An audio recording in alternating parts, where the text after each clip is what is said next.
Okay. Yeah. So I don't remember having anybody present on images, so I figured it was a good topic. And actually, in the last few rounds of improvements, little improvements that I did, I kind of tweaked some things and to a really good state and learned a little bit more about the plugins I was using. So I thought I'd share the knowledge with everybody. So yeah. Okay. So this is basically what we want to talk about. Why images are important. It might seem trivial, but maybe there are things you haven't thought about.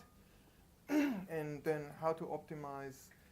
There is a saying in a quote of some Zen master that said, when I started with Zen, before I started with Zen, the sun was the sun, the moon was the moon, and I don't know, a dog was a dog. When I started learning Zen, the sun wasn't the sun anymore, and the moon wasn't the moon anymore, and a dog wasn't a dog anymore. But then as I progressed and I got to a good level, the sun was the sun again, and the moon was. So essentially, I'm going to take you on a journey like this. It's like, what? And then I'll show you how you would upload an image and stick it into a post. And essentially, I'll tell you all this other stuff that you would do manually, but then I'll take you back to basically you'd be doing exactly the same that you did before, except automatically in the background. All of these things will sort themselves out for you. Okay? But I still want to tell you what needs to be done, so we'll go the long way. Cool. Today is a very visual world. People want things quickly, and images convey messages really, really quickly. We are very visual animals. We're, hunting animals, so we kind of go for what we see. But I mean, this is a typical industry that if you wanted to buy anything, you had to see it, right? You're never going to buy a bridesmaid dress without looking at it first, definitely not online. So a lot of people use Google Images. And so if we have a business and we want to sell something and we don't show people what it looks like, then we're not likely to get their traffic. But if we do show them what it looks like, then Google Images will drive quite a bit of traffic to our site, provided that our images are, good in ways that I'll show you. And then when they finally get to our site, obviously a picture is worth 1,000 words. So it's true that longer text is good, but actually for people to get the gist of what you want to say, and also to make an impression, a really good first impression, you want to have a really, what's called a hero image often. Something that grabs the attention and says to people intuitively, this is the right place for you, keep reading. And then they'll start reading your content. And emotions, very, very important. People don't actually buy because they think about stuff. They buy because they feel. They feel that they can trust you. They feel that this thing will make them feel good. So it's all about stirring emotions. And words, you can go blah, blah, blah, but you can connect to people emotionally. Like just close your eyes for a second and picture a puppy. And it brings a smile to your face. You go, So pictures will arouse that in you. Okay. Now, from a more technical point of view, essentially if you have just a block of text, it's really hard to keep reading it. It's boring. It's the same thing. It's one color, it's one font, it's one kind of a structure. It's really hard to keep reading. And so people will give up.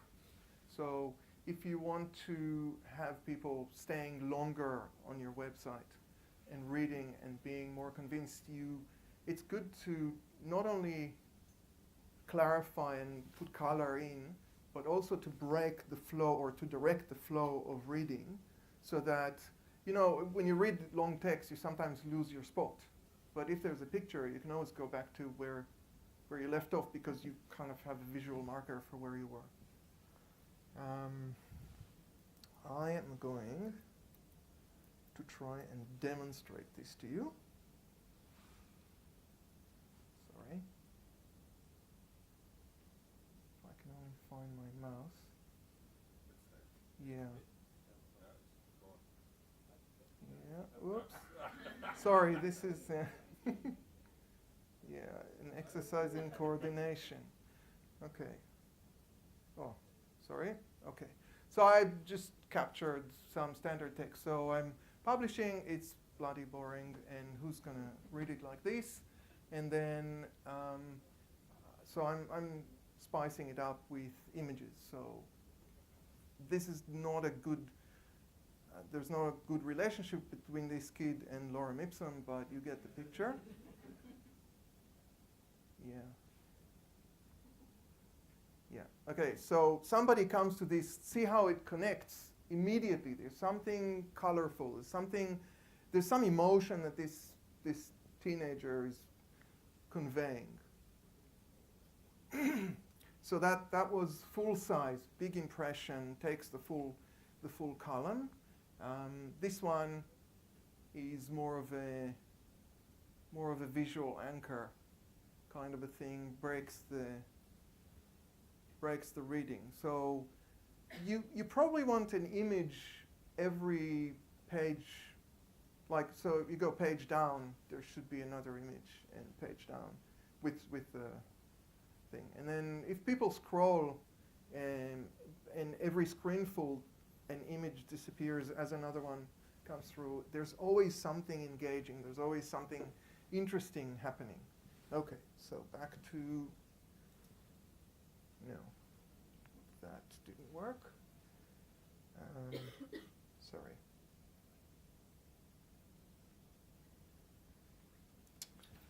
Okay. All right. So there is one downside to images.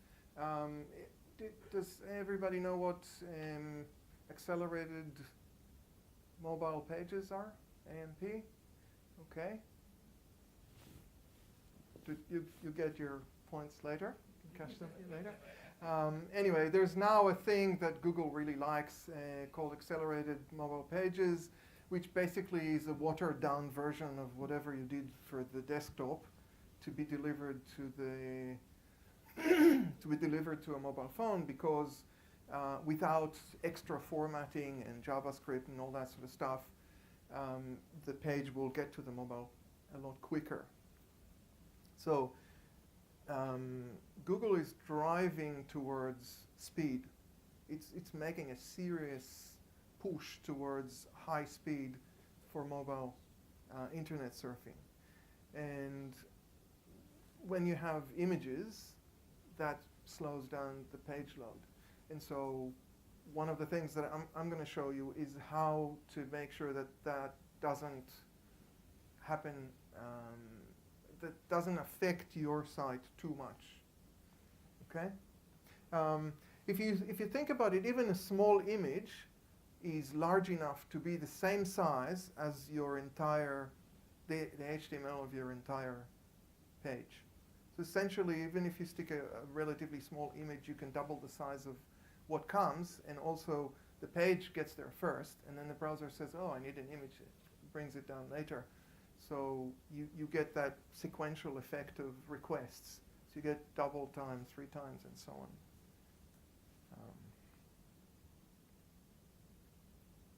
All right. So we'll start by where to get images. And we all like free stuff. So I'm happy to share the slides. You don't need to be busy copying this.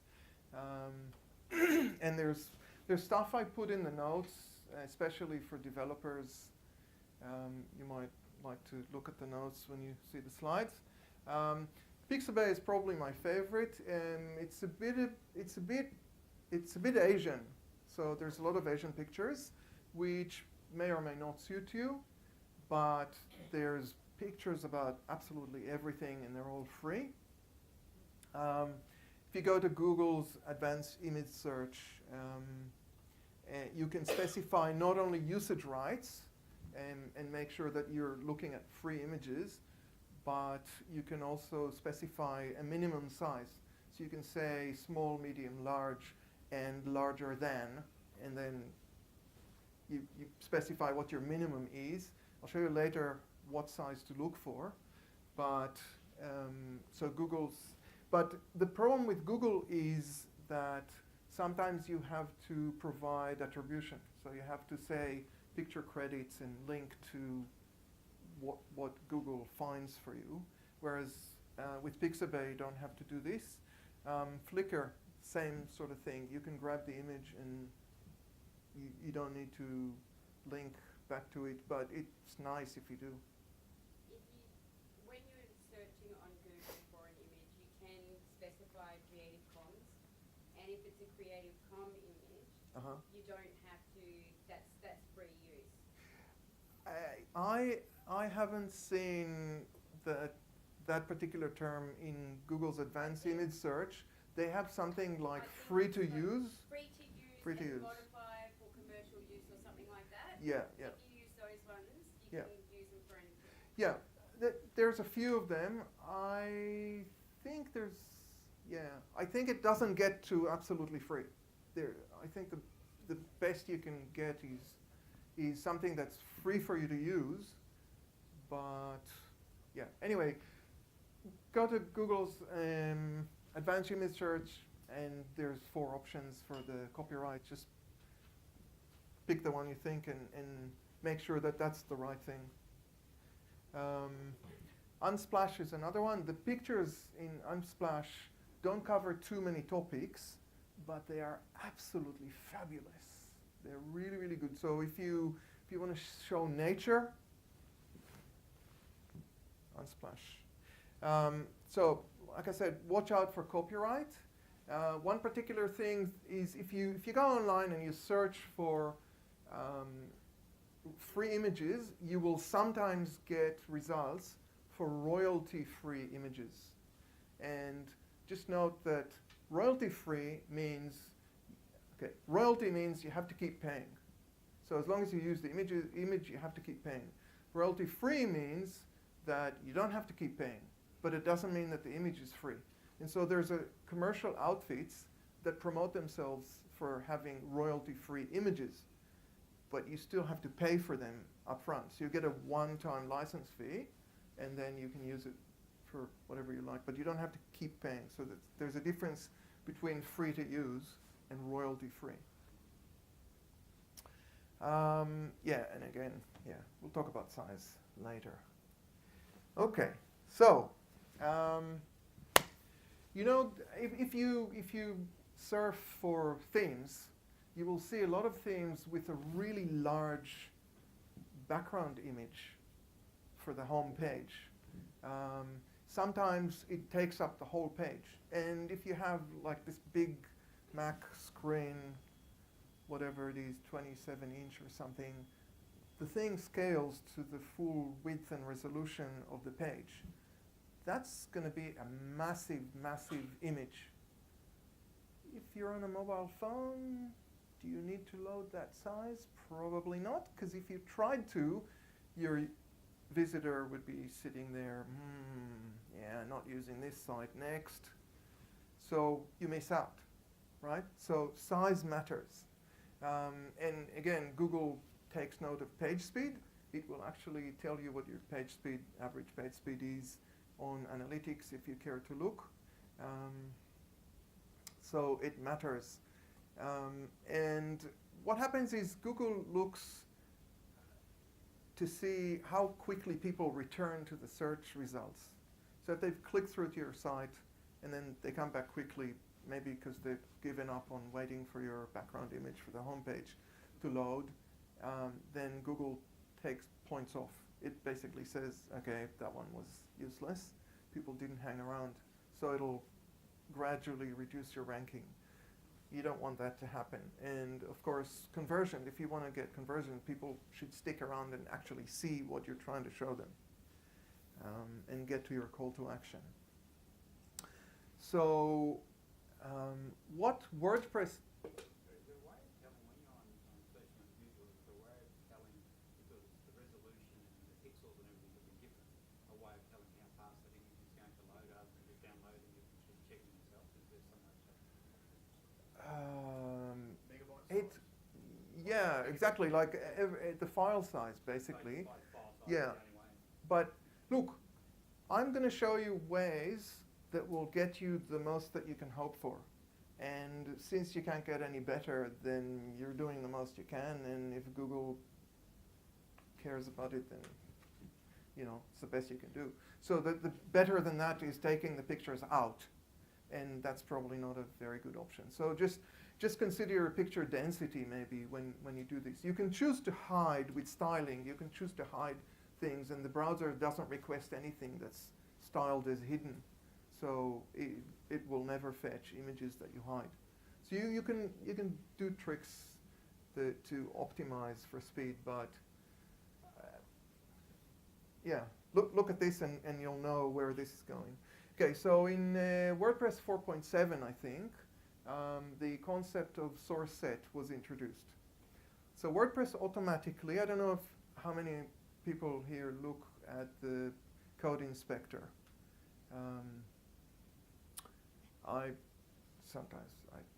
It's weird, I know, but sometimes I do, sometimes I have to.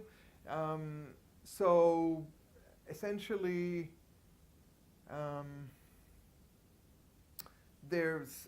you embed an image in a post or a page on WordPress, and it looks like there's one image source. But when WordPress displays that on the front end, it actually converts that to a more complex HTML tag with an attribute called src set. And what that does is it says, if there's this much room, and it can be specified in width and height, but obviously in most cases you're going to specify the width. So it essentially says, for example, up to 320 pixels, use this image. Up to 600 pixels width, use this image.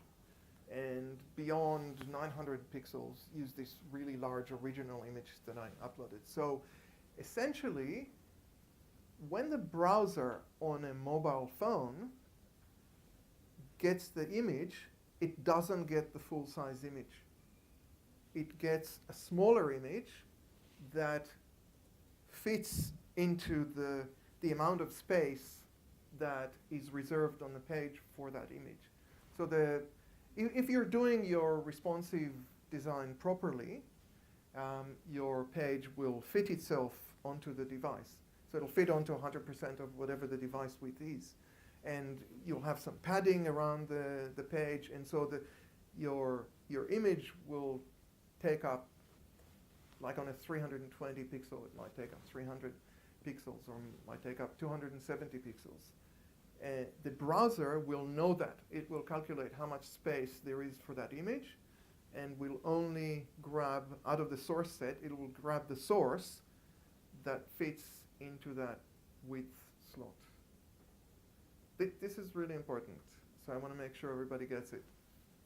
Yeah, was that driven by how you set your breakpoints in your CSS? Yes, we'll get to this next. But do you get the point that if there are several sources, the browser decides which one of them to use, and it uses them by the amount of space that that the image is going to occupy when it's displayed on the page. So will Okay? that change it by resolution? Sorry? That'll change it by resolution, or it'll find a different image altogether? Yeah. Or actually change Yeah. the resolution that image? Yeah, I mean, every device with density and all that sort of stuff does a calculation that suits it. Yeah, but what I'm saying is the options are all sent to the browser through the source set attribute, and the browser determines. So the browser actually knows how much space it's going to allocate to the image. So it factors in all the styling and all that stuff, like max width 100%. It knows what 100% is at that spot, and it says, okay, I only have 300 pixels, so I'll grab this image. It doesn't grab the largest one, okay? So now it's about how to make things the most impressive, but fastest. So, out of the box, WordPress gives you 3 things that you can set: thumbnail, medium, and large. Has everybody seen those? When you embed an image, you can choose thumbnail, medium, large, or if your image is larger than large, you can have full size, right? Or custom. There is a hidden size called medium large, which you don't see, and it defaults to 768 pixels wide to fit onto an iPad in landscape, in portrait orientation, or a tablet. Okay, so if you care to look at the code inspector, you'll see another size sometimes up to 768, and so the powers that be thought that it'd be a good one to include, but for some reason they also thought that it'd be a really good one to hide. Yeah. All right. So you've got the default WordPress sizes. Then you have plugins like WooCommerce that was mentioned earlier, which is a shopping cart. So WooCommerce introduces shop catalog image size. So when I'm looking at the blocks of multiple products on an archive page of my shop, like a product category, a product tag, or like the shop front itself, it uses a special size for that, and it uses another size for the main product image, and it uses another one for the gallery thumbnail. So WooCommerce automates the gallery display or can automate the gallery display for your product, and so it's got these 3 sizes. It may have other ones, but for our purposes, your plugins may introduce new image sizes. Okay. Similarly, your theme may introduce non-standard image sizes that the designer thought would be good for you. And they're added with the add image size function. I'm including some code with the notes, but just to say, if you look at the codex page for add image size, it tells you how to, once you define the image size, how to also connect it to the drop-down, so you can choose it when you embed it. Okay? So essentially, WordPress gives you all the flexibility to create the image sizes that you want. The nice thing is, going back to source set, this is what WordPress will use. So WordPress will look at the image sizes that you have defined, and it will conglomerate them into source set and have different sources by the different image sizes that you've defined. Okay? Okay. Now, when you embed in a post or a page, WordPress looks at this thing called content width. Is a global variable. You can use it freely in your theme. You don't have to declare it or make it global or anything. Just use it. What that does is it determines the maximum width for some things. So when you embed an image, let's say content width is 600, and your large is defined as 1024, you will not see large, because you can't embed a 1024 in a 600. So it actually tells WordPress, don't bother showing anything that's bigger than content width. If you're using Jetpack galleries, or galleries in general, that becomes really important, because there's a lot of automation that's based on displaying correctly at the content width. So if you stick a gallery in a place say this is defined at 600 and your actual page is 700, your gallery will show up at 600, even though there's more space. Okay? So if you're going to define something, well, basically try to set this to something that makes sense for your website, because if you don't, something else might, and you may not like it. So make sure it's what you want. All right, so how do you figure all this thing out? I'm going to show you a plugin called EWWW Image Optimizer. It will show you. So it's got a tab for image sizes, and it basically lists everything you've got, name and then dimensions. So easy peasy. All right, so when you insert an image, whether you've just uploaded it or, so you pick it, it has a title, it has alt text, should have alt text, it has a name, see how this name corresponds to the title, and there's all these sizes, and you can align it right, left, center, or none. Okay, so you can see in this example there's a size called 1/2, which I defined. So in my theme I can have 2 columns, and this is the biggest image size that I want in 1 column of 2. So it's the biggest image I will include in a half column.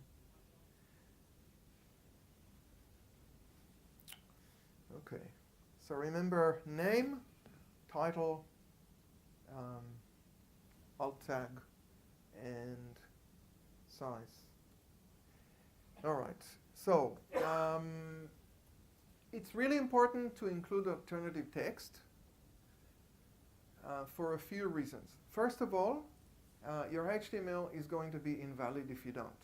So it's a requirement for valid HTML to include alternative text attributes for every image, as in every image, no exception.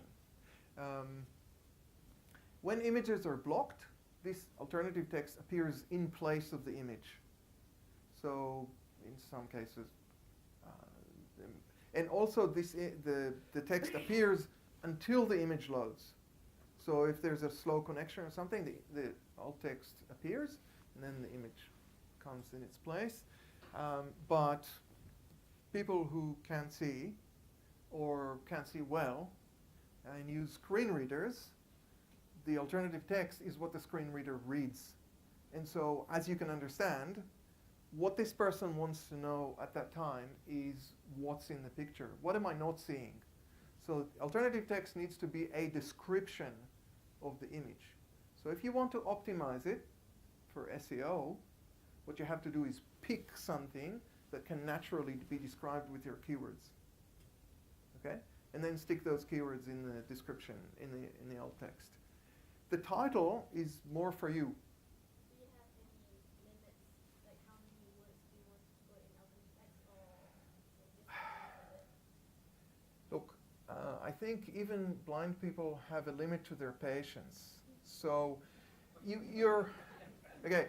Look, Google's slogan, Google's motto is, we follow what's good for people. We follow good user experience. So think seriously. If there's nobody who's vision impaired will come and shop for a dress when they can't see it. But if you have a cute puppy dog in an article about puppies, then the person can read that you're showing a poodle or something, and it's black. And so it will give them a sense of how you're adding to your content. They probably don't want to know, the family lineage of that poodle and, exactly the length of its hair and all that sort of stuff. Yeah. So think of a person, not of not of keyword stuffing and that sort of stuff. It always, it's like this. Google now uses machine learning. It gets better and better at discovering fakery. Right for people. Yeah. If it's good for people, Google will gradually reward you more over time. It'll catch up to you rather than you trying to chase it. How good do you think Google imaging is now? I had a client once that was actually putting an image of a opposition company, but it was a crap image, and he was putting that up there. He said, well, Google won't work that out anyway. So how good do you think imaging is as far as Google actually having the image Okay. description? Can you hang on to that question until we're done? Because, yeah.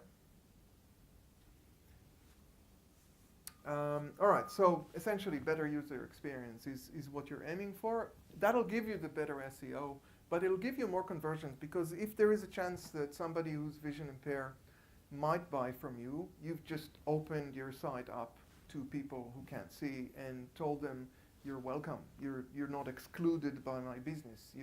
You're clients like everybody else. Come and buy from me. It'll give you more conversions. The file name, if you remember on that picture before, the file name is also good for SEO. So Google looks at URLs, and if they've got keywords in them, then it likes them. So, what can we do about it? Right, so you start off by thinking of your layout breaks, okay? And then thinking, okay, what's the largest image I can put in them? And then at the widest layout break, you will have a size, a width of an image that is the widest you'll ever display on your website. Does everybody know what I'm saying here? Okay. So get the widest layout break that you're designing for, and kind of figure out how big the biggest image will be in it, and that's the biggest one you need. Everything else is a waste of space and bandwidth. You really don't need that. So what you do manually, again, that's the starting to learn the Zen. What you do manually is you rename the file to something that's good for SEO. You might have your keywords. The best thing is hyphenated lowercase. So if something is called cute poodle, you'll put the words cute poodle lowercase and connect them with the hyphen .jpg. Okay, that'll be good file name. And then you pre-optimize. You go into some graphic editor or photo editor, and then you crop it. You get things out that are too much to see, and you want to focus on, for example, the couple, but you don't want to show the building, and then resize it according to your maximum size. And if it's a PNG or a GIF or some other format, and it's a photo, it's good to make it a JPEG. The JPEG saves a lot of... So a JPEG file is a lot smaller than a PNG that's showing the same thing. So there's without loss of quality. Okay? Having said that, for the web, you really don't need very high quality images. Okay? So for printing, you might use 300 dpi. For the web, you can use 96. But also, there is a quality setting that's kind of a wizardry to calculate, but most graphic editors will allow you to set that when you save. The default for EWWW is 82. If you want to be really conservative, you can set it to 85. All right. Pix Resizer. I personally use a program called EarthenView, which also has, it's free and it's awesome, and it's got all these tools.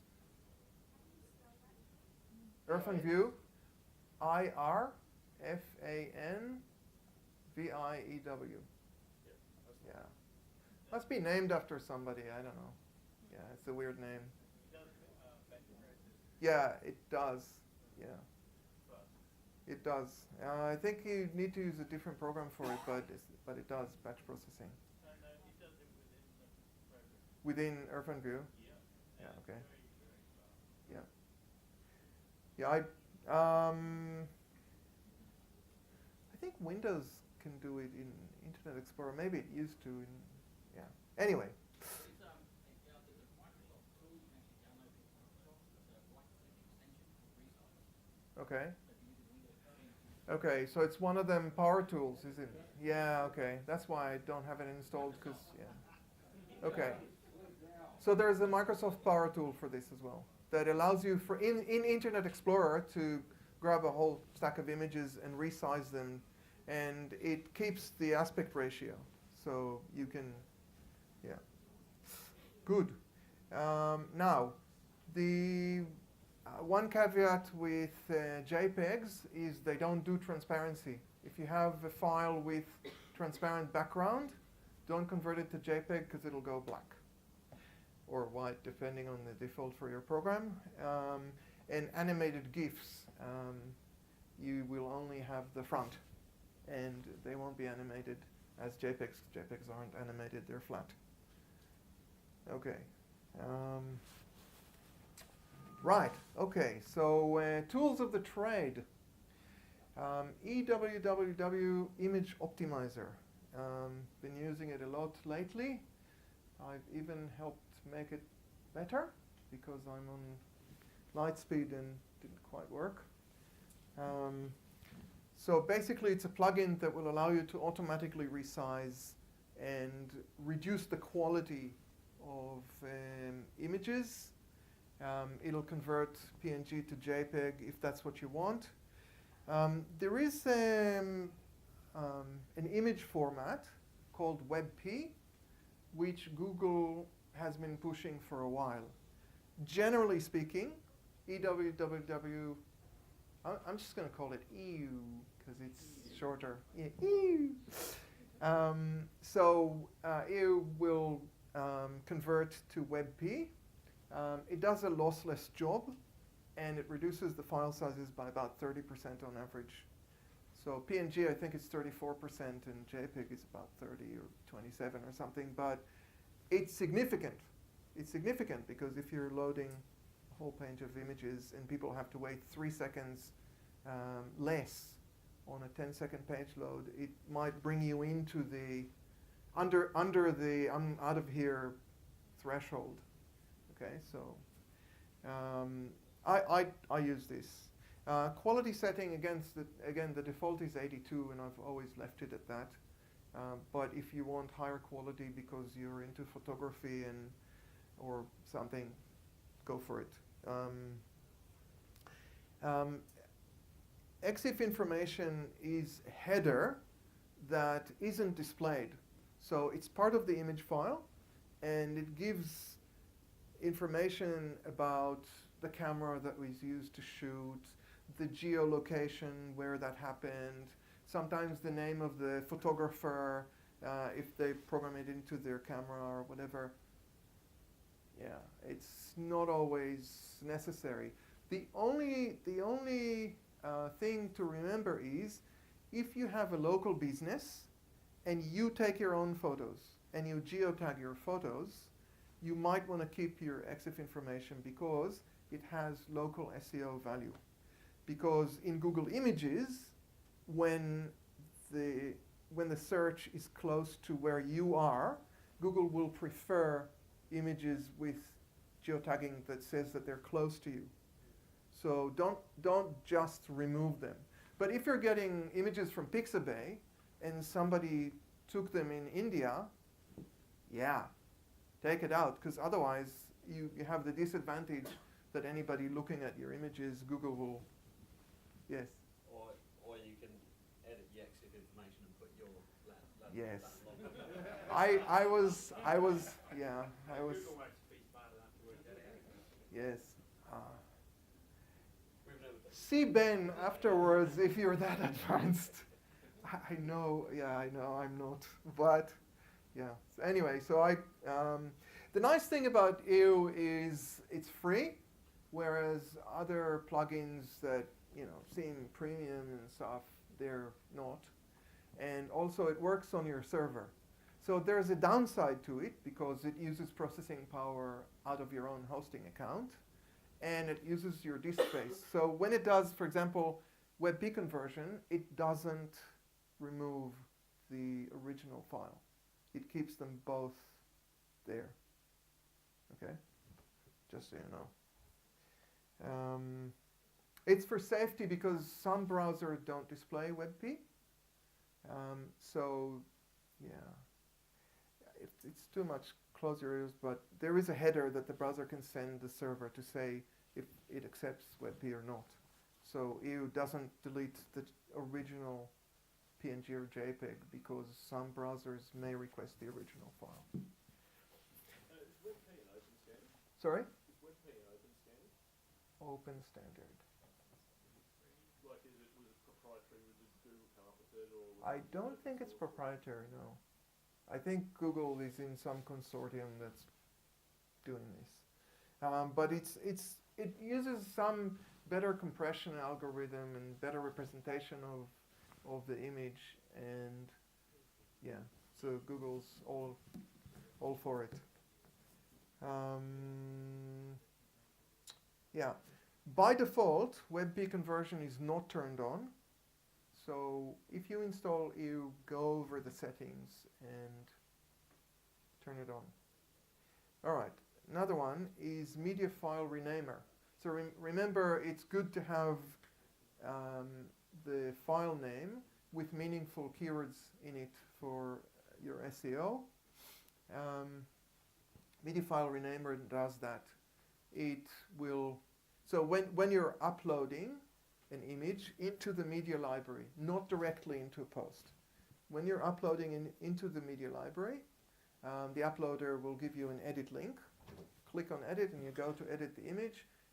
If you change the title, media file renamer will match that title in lowercase hyphenated as the file name. Okay? So that was, huh? So is that a plugin? Yep. Yeah, it's a plugin.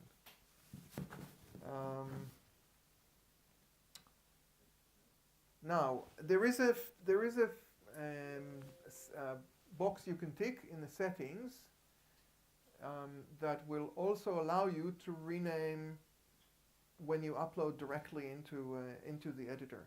So if you drag and drop something straight into your post text, it opens up that box that I showed you before. You change the title, and if that option is on, when you save the post, not when you insert the image, but when you publish the post, and again, it doesn't do it when you save it as a draft.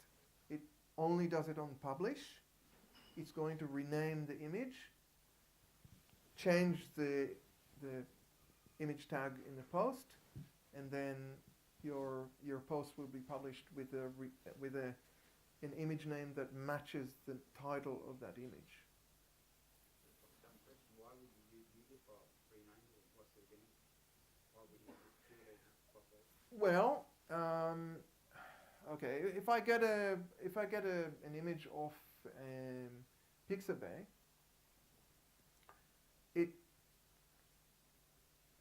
that's it. Oh, okay. I've got, what have I got? Okay, I'll rush through the rest if I can. Okay. Where are we? Anyway, so you're gonna give it a title anyway.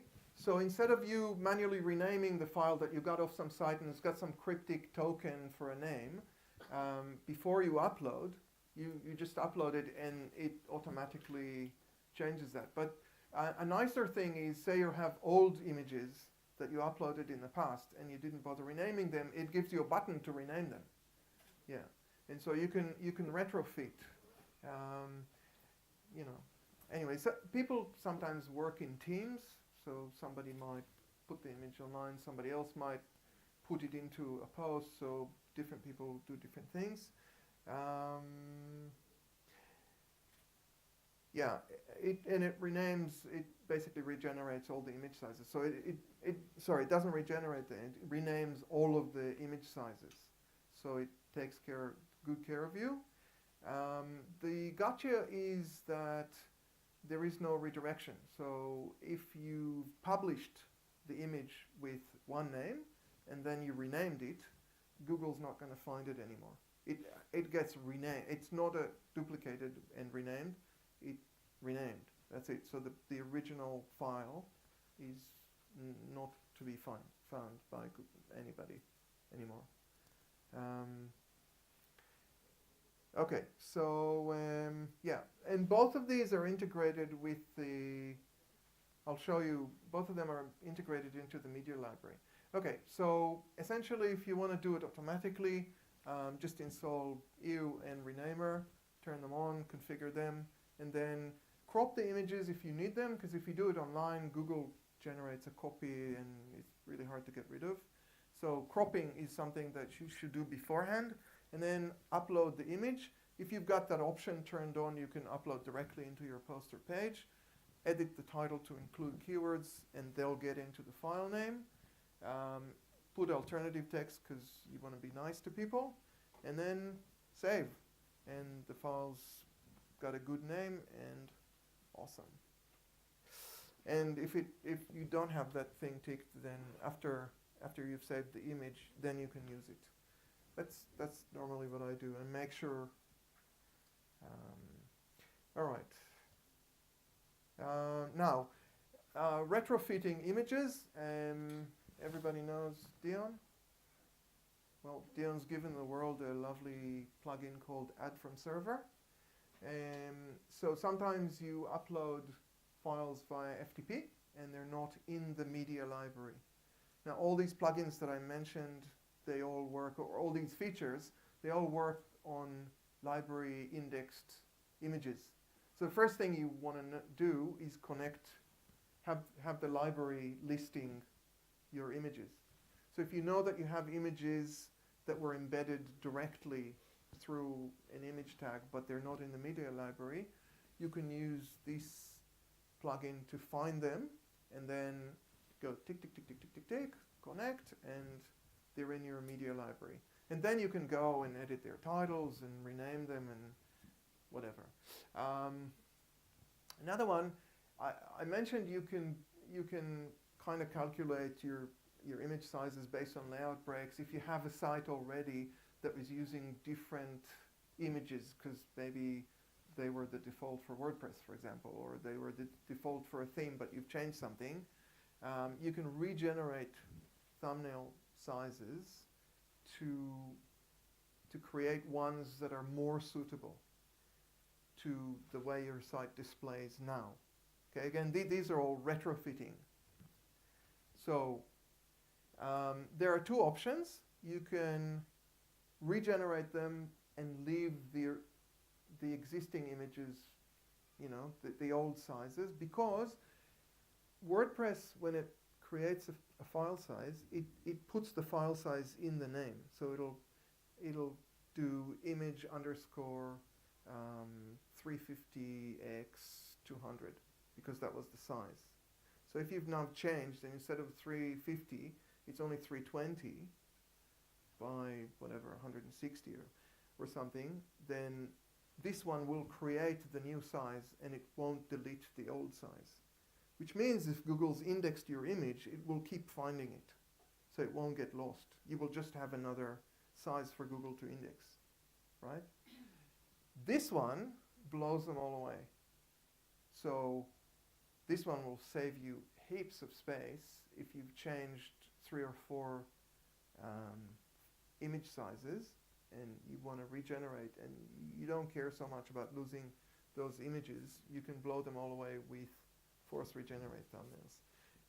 So essentially, if you think you might need to blow them away at some stage, just install this one and then tell it whether you want to delete or not when you regenerate. Yeah, and if you have unoptimized images and you install it has a bulk option, so you can choose some images or do them all, And you can even schedule them and kind of gradually crunch them in the background. All right, so this is how they're all integrated. So this is the media library. Make it a list view. They don't show up in a square view. And so you can have regenerate thumbnails, bulk optimize. If you hover, you can regenerate just this one. And then this is EU. It tells you it created a WebP, and that's the size of it. You can re-optimize. You can convert back to PNG. And this is for renamer. So this file, this one was renamed to match the title. So it's all good. And you can lock it so it doesn't get renamed automatically, like if you resave a post that it's included in, for example, it won't get overwritten. Auto rename is, there's no problem renaming, so the name is different from the title, and there's no problem, nothing preventing you. But if there is a problem, for example, there's no title, it will say edit media and tell you that it cannot use the title. So you have to edit the media and create a title. And here, the ideal file name already exists. So if there's a conflict, it's not going to overwrite something else that's already using this file name. So it's done very carefully. All right, we might skip this one, but essentially what I wanted to show is that an aligned image, I like to see it no more than half the width of the page. So I limit it to 55% because there's a bit of margin here. But on a mobile, I want to show it at 100%, and I want to make sure that it's not floated and it looks good. So there's a bit of styling you can do. Yeah. Your turn.